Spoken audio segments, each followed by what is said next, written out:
Аплодисментами и хлебом-солью встретили именитого кутюрье в Московском государственном университете дизайна и технологий. А затем рукоплескал и сам маэстро. Студенты вуза представили на его суд свои работы. Браво от Кардена удостоила студентка 3-го курса Екатерина Иконова за свою первую коллекцию, которую, как сама призналась, сделала буквально за неделю. По вкусу Пьеру Кардену пришелся и микрофон телеканала «Доверие».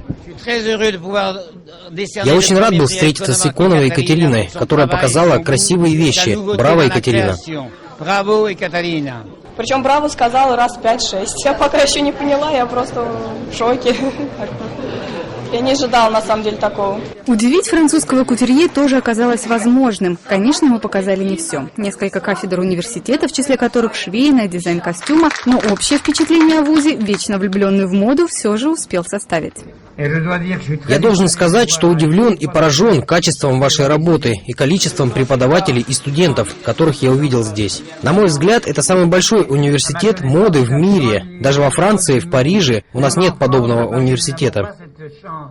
В Московском университете дизайна и технологий учатся 6500 студентов, трудится порядка 800 преподавателей. С этого дня в попечительский совет входит и Пьер Карден. Всемирно известный кутюрье получил звание почетного профессора вуза. Мне нравится.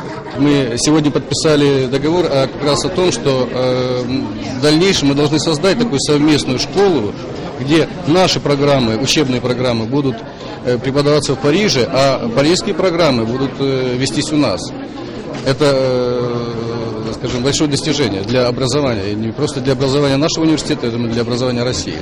Студентам Карден немного рассказал о своем восхождении на модный Олимп, отметив, что сделал себя сам. А вдохновленная высокой оценкой мэтра Катя Иконова на достигнутом пообещала не останавливаться. Возможно, вскоре о ней будут говорить все мировые СМИ. Ольга Енина, Елена Селиванова, телеканал «Доверие».